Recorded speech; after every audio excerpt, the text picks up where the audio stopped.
प्यारे बच्चों, आप सभी कैसे हो? जैसा कि मैंने आपको कल हिंदी का ब्लूप्रिंट बताया था, उसी के आधार पर अब एक प्रश्न पत्र है जो मैं बताना चाहूँगी। इसमें से जो वेरी वेरी इंपॉर्टेंट क्वेश्चन है वो मैं आपको बताऊँगी, ताकि आप परीक्षा की तैयारी अच्छे से कर लें। तो आपको सामने ही एक पैसेज दिखाई दे रहा है, जिसको हम सीन पैसेज है, मतलब जो पठित है। पठित गद्यांश है ये इसको हमने ध्यान से पढ़ना है। आपको मैंने बताया था कल कि आपका जो पठित गद्यांश है वो 5 नंबर में आएगा और अपठित भी 5 नंबर में आएगा। इस प्रश्न पत्र का थोड़ा सा पैटर्न अलग है, लेकिन जो आपके पास आएगा उसमें सभी में एमसीक्यू होंगे, मतलब सभी के ऑप्शन दिए होंगे और ऑप्शन में से आपको टिक करने होंगे। ठीक है, तो आपने सिर्फ पैराग्राफ है जो आपके सामने दिया गया है उसको ध्यान से पढ़ना है और प्रश्नों के उत्तर हैं जो टिक करने हैं। फिर जिसने पैसेज को ध्यान से पढ़ा, गद्यांश को ध्यान से पढ़ा, तो आप उसमें से आराम से 5 में से 5 नंबर ले सकते हैं। तो हम इसको पढ़ते हैं। तुमने हिंदुस्तान और इंग्लैंड का कुछ हाल इतिहास में पढ़ा है, लेकिन इंग्लैंड केवल एक छोटा सा टापू है और हिंदुस्तान जो एक बहुत बड़ा देश है, फिर भी दुनिया का एक छोटा सा हिस्सा है। अगर तुम्हें इस दुनिया का कुछ हाल जानने का शौक है तो तुम्हें सब देशों का और उन सब जातियों का जो इसमें बसी हुई हैं ध्यान रखना पड़ेगा, केवल उस एक छोटे से देश का नहीं जिसमें तुम पैदा हुई हो। तो ये पाठ हमने पढ़ा हुआ है और इस पाठ का नाम है संसार एक पुस्तक। तो उसी पाठ का एक ये छोटा सा हिस्सा है। तो इसमें हमने प्रश्न उत्तर पहले कैसे इसको देखना है, पहले प्रश्न को ध्यान से पढ़ना है। गद्यांश के पाठ और उसके लेखक का नाम लिखिए। तो गद्यांश का जो पाठ है, जो मतलब किस में से लिया है, संसार एक पुस्तक है। तो ये पंडित जवाहरलाल नेहरू जी के जो हमने पढ़े थे पत्र हैं, जो अपनी बेटी के नाम भेजते थे, वो उन्हीं में से एक हिस्सा है। तो इसका ये हमने लिख देना है। तो आपके सामने जो अब ये प्रश्न पत्र आएगा उसमें इनके लिए एमसीक्यू दिए होंगे, ऑप्शन दिए होंगे। ऑप्शन देंगे तो आप आराम से छांट भी सकते हो। हम इतिहास में क्या पढ़ते हैं? तो हमने पहली लाइन में ही पढ़ा है, तुमने हिंदुस्तान इंग्लैंड का कुछ हाल इतिहास में पढ़ा है। तो हम देश दुनिया के बारे में इतिहास में पढ़ते हैं। हिंदुस्तान या इंग्लैंड पूरी दुनिया की जानकारी क्यों नहीं दे सकते? ये हमने पाठ में से इसी में से ध्यान से पढ़ना है कि जो हिंदुस्तान है और जो इंग्लैंड है ये पूरी दुनिया की जानकारी क्यों नहीं दे सकते, क्योंकि जो ये है इंग्लैंड है वो एक छोटा सा टापू है और हिंदुस्तान एक बड़ा सा देश है, फिर भी दुनिया का एक छोटा सा हिस्सा है। इसलिए ये पूरे देश के बारे में या पूरी दुनिया की जानकारी हमें नहीं दे सकते। इसके लिए हमें पूरी दुनिया के बारे में जानना होगा। दुनिया का हाल जानने के लिए किस बात का ध्यान रखना पड़ेगा? दुनिया का हाल जानने के लिए हमें अगर हमें शौक है, ठीक है, अगर हमारे अंदर जिज्ञासा है तो हम हमारी इसमें दुनिया है जो उसका पूरी दुनिया का हाल है जो उसको जान सकते हैं, और उन जातियों के बारे में जो वहाँ बसी हैं उन सब के बारे में हम वहाँ पर जान सकते हैं। इसके बाद गद्यांश के आधार पर हिंदुस्तान और इंग्लैंड में भौगोलिक अंतर लिखिए। गद्यांश के आधार पर भौगोलिक मतलब किस तरीके से का इनमें अंतर बताया गया है। तो हमने इसमें बताना है इंग्लैंड एक छोटा सा टापू है और हिंदुस्तान एक बहुत बड़ा देश है। ये दोनों ये जो है दोनों के बीच का अंतर है। तो ये हमारा पैराग्राफ होगा। यहाँ पर पठित पद जो गद्यांश है हो चुका है। उसके बाद देखिए बच्चे, ये हमारे वो था गद्यांश था। उसके बाद पद्यांश की बारी है। पद्यांश जो हमारी ये पुस्तक है वसंत, उसी में से आएगा। ये पठित है और 5 नंबर में आएगा। इसमें भी आपको ऑप्शन दिए जाएंगे, ऑप्शन में से ही आपने उत्तरों को छांटना है। ठीक है, तो जैसे यहाँ पर ये हमारे पास पठित पद्यांश है। पुरते निकसी रघुवीर वधु धरी धीर धय मग डग द्वे, झलकी भरी भाल कनी जल की पुट सूखी गए मधुरा अधर वे, फिरी बूझती है चलो चलनो अब केतिक पर्ण कुटी करी हूँ एकित हवे, तिये की लखी आतुर तपिये की अखियाँ अति चारू जली जल चवे।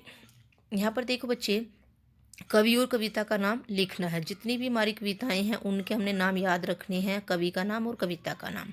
तो इसमें कवि है जो वो कौन है, और कविता है वो वन के मार्ग है, और तुलसीदास जी इसके कवि हैं। नगर से निकलते ही सीता की क्या दशा हुई। दशा मतलब हालत हो गई थी।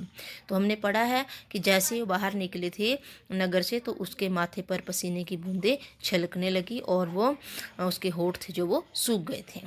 सीता ने राम से क्या पूछा। सीता ने राम से पूछा था कि पर्णकुटी हम कहाँ पर बनाएंगे।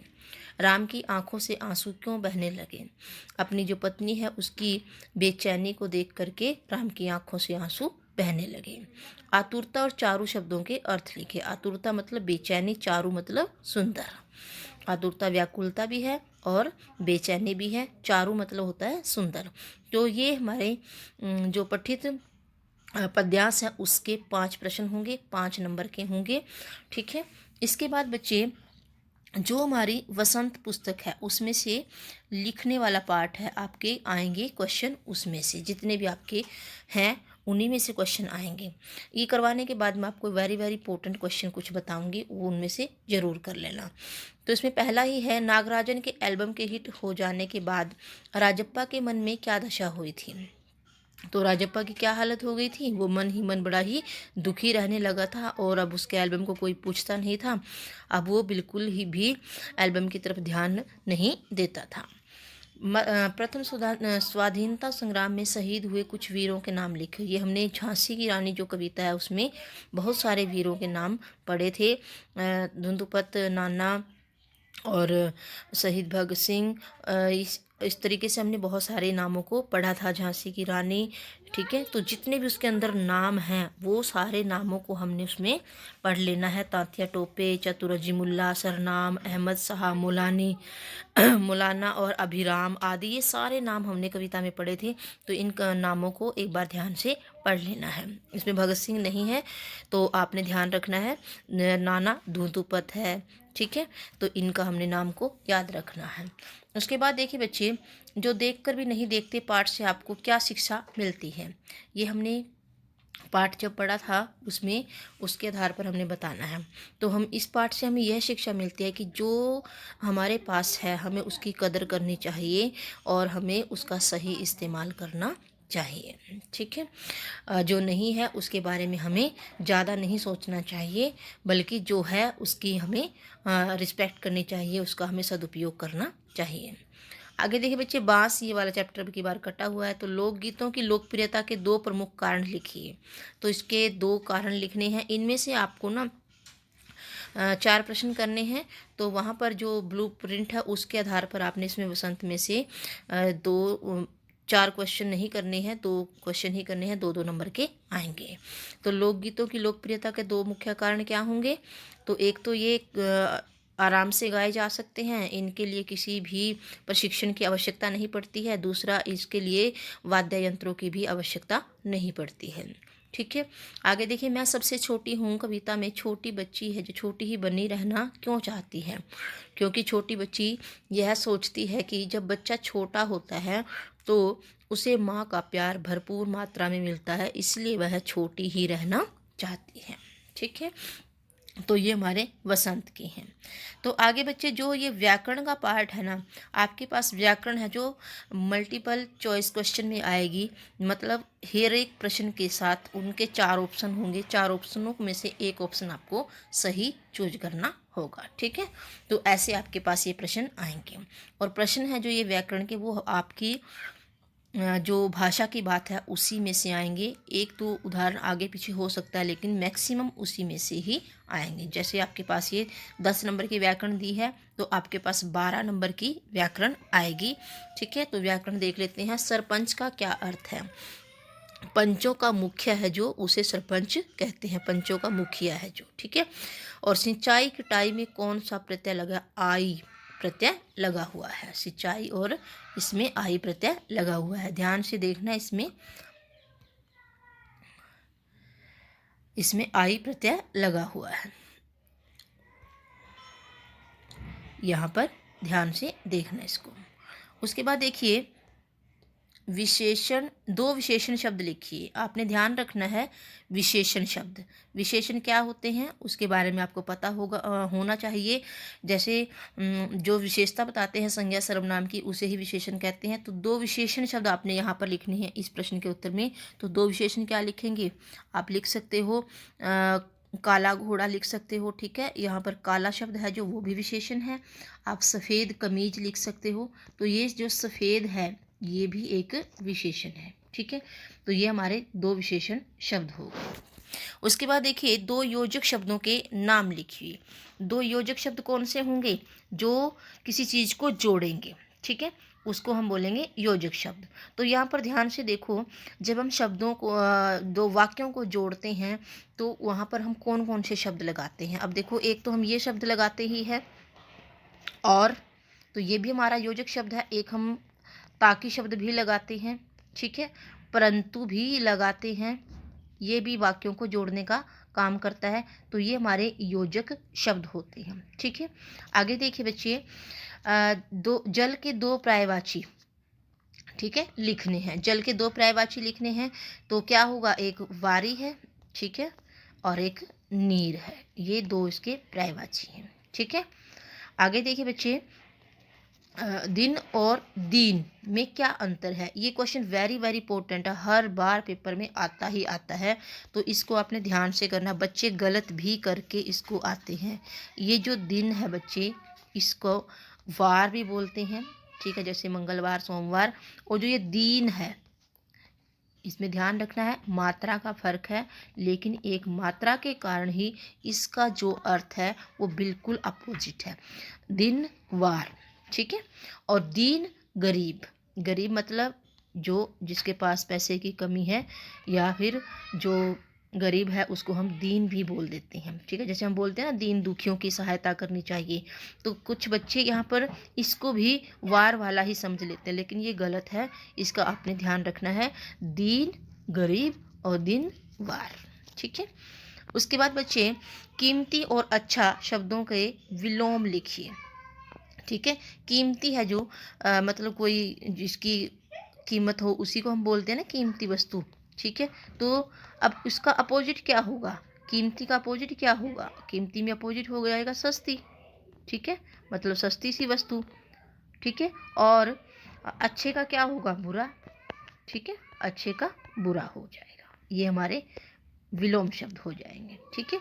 आगे देखिए बच्चे, मोहन केला नहीं खाया, यहाँ पर थोड़ा सा मिसप्रिंट है, ये गलती से लिखा हुआ है यहाँ पर, ये आना चाहिए यहाँ पर मोहन ने केला नहीं खाया। कैसा वाक्य है? तो बच्चे आपने देखा यहाँ पर नहीं शब्द लिखा हुआ है। आप इंग्लिश में एक शब्द लिखते हो नोट, ठीक है, नो। तो ये हमारे जो दोनों शब्द हैं ना, ये वर्ड है, दोनों ही नेगेटिव सेंटेंस के साथ प्रयोग करते हैं हम।